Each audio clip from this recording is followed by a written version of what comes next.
Hello, good morning. It's Magic Rider. Today's video, magpapalit po ako ng handle grips. Dahil po itong handle grips na original na stock ni Benelli, which is may logo pa siya. Maganda siyang tingnan. Kaso, pag kinumpare ko kasi sa Yamaha, sa Honda, medyo matigas. May pagka matigas ng konti itong sa Benelli. Excuse me. So, kapag binyahe ko siya ng matagal, medyo madaling manhid kamay ko. So, ayun, kinumpare ko siya dun sa handle grips ng XSR tsaka sa Honda Genio. So, mas malambot sila. Parang ibang type na rubber. Ito kasi, maganda yung design niya. Pero ano kasi siya medyo natitigasan ako. So, pag malubak, parang medyo ramdam ko na konti. Tsaka dahil siguro, tinanggal ko yung bar end niya. Ang original kasi na bar end dito is mabigat.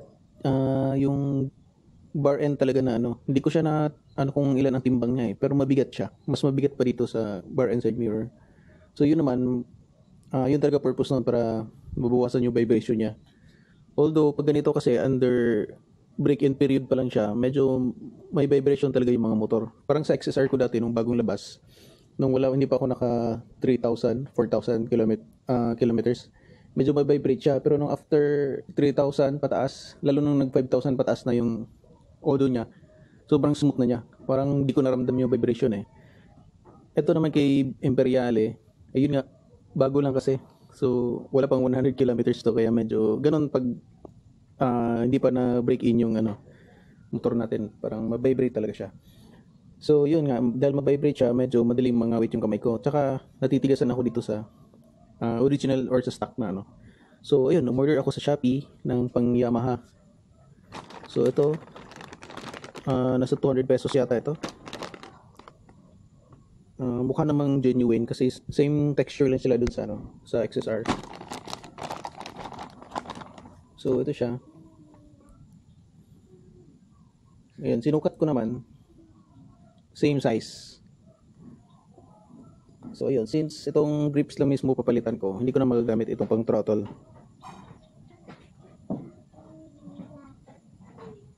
So ganun din sa kabila. Ito. So, actually ito pala. Kasukat lang. So, may pakita ko lang sa inyo. So, yan. Maganda yung texture niya malambot. Parang soft na rubber. So, ito yung mga stock, sa mga stock na Yamaha na motor, pati scooters yata, ganito rin So, bali, tatanggalin ko na tong bar and side mirror. So, sobrang dali lang naman ito. Basic lang naman. Ito, di ko alam yung size.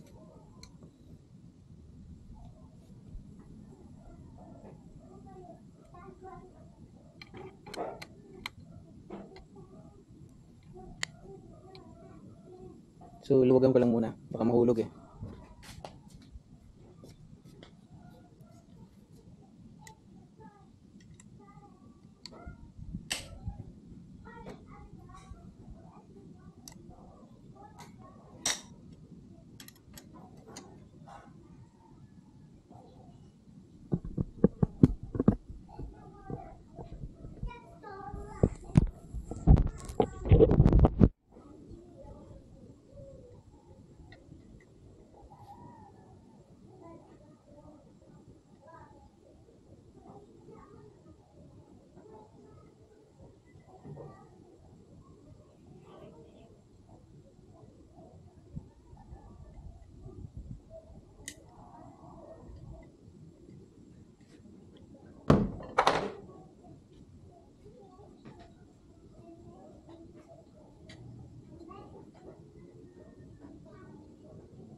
So ngayon, bali tutuklapin ko na lang ito. Ayan. Gamitan ko lang ng pliers, tsaka ano, maybe mag-spray ako ng WD-40.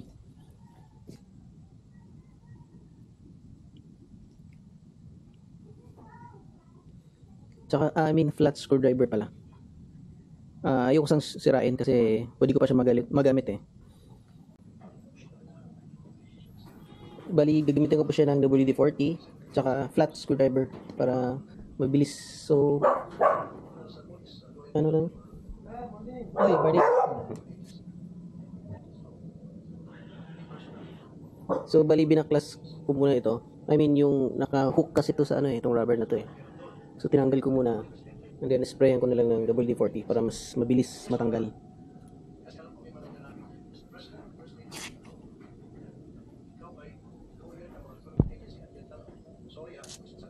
So, yun. So, ganun din sa kabila gagawin ko. So, okay. So, ito po. Tanggal po siya. Medyo mahirap tanggal ito na part kasi nga sumasabit kasi ito yung mga plastic dito. Ito yung medyo mahirap tanggalin. Sa kabila, madali lang yun kasi wala namang ano. So, ayun. Hindi ko siya nasira. Okay pa siya.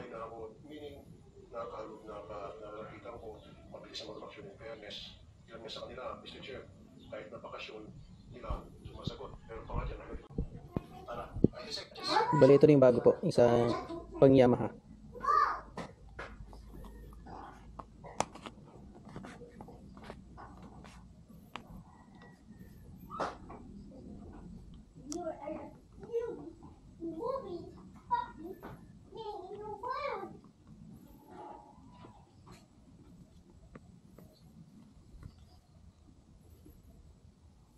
So, i-slide lang naman natin itong ano, pinaka-rubber niya.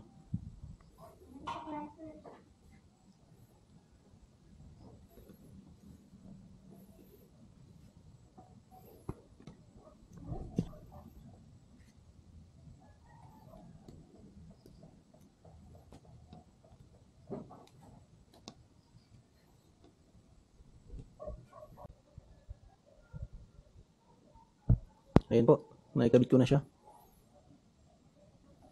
So, actually mas ano siya, mataba ng konti compare sa stock. Yung stock kasi parang same size lang naman, pero manipis. Mas manipis kasi itong sa stock eh, compare dito sa ano. Medyo mataba ng konti. Tsaka yun nga, mas para sa akin mas ano siya, malambot compare sa stock. And then, okay na siya. Bar and side mirror na. Babalik ko na yung bar and side mirror. So, pag install, same lang din naman kung paano tinanggal. Okay.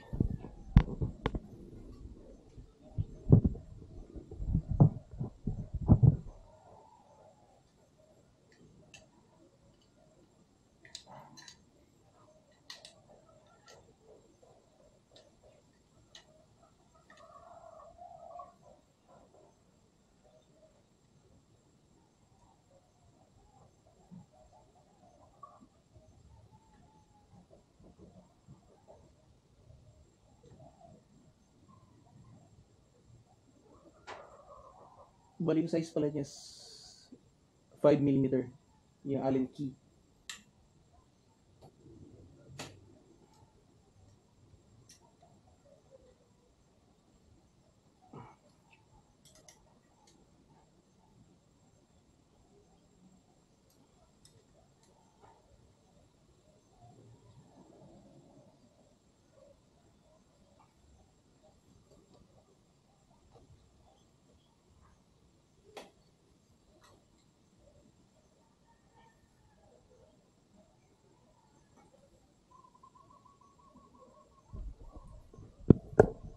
So yun, installed na.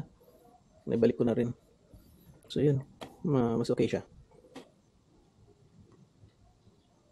So yung sa kabila, pakita ko na lang mamaya pagtapos na. So mas madali yung kabit yan kasi wala tayong yung sa throttle niya na ganito. Mahirap isabit, mahirap tanggalin. Inuna ko yung mas mahirap. So okay. Yung kabila naman. Itong sa kabilang side, madali lang talaga siyang tanggalin.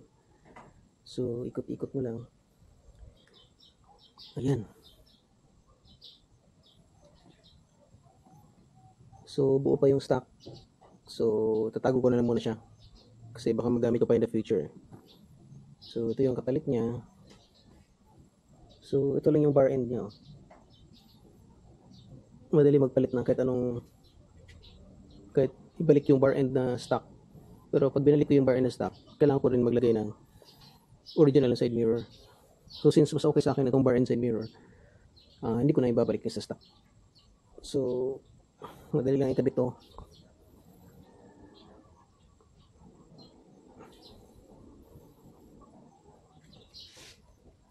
So yun, mas malambot nga siya. So same procedure, balik ko na yung install ko na yung bar end, and then it's done. So okay, natapos na po. So mabilis lang naman.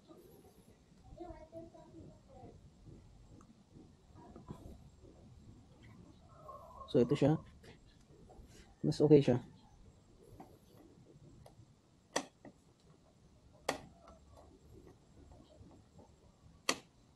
Mas malambot siya compare sa stock. Mas maganda lang itsura na sa stock kasi may brand pa siya. Binili talaga nakalagay. Pero syempre mas gusto kong sana komportable. So okay na, ito lang kailangan yung gamitin. 5mm na Allen key, tapos flat screwdriver para dito sa throttle, and WD-40 para mapabilis. Okay, thank you for watching.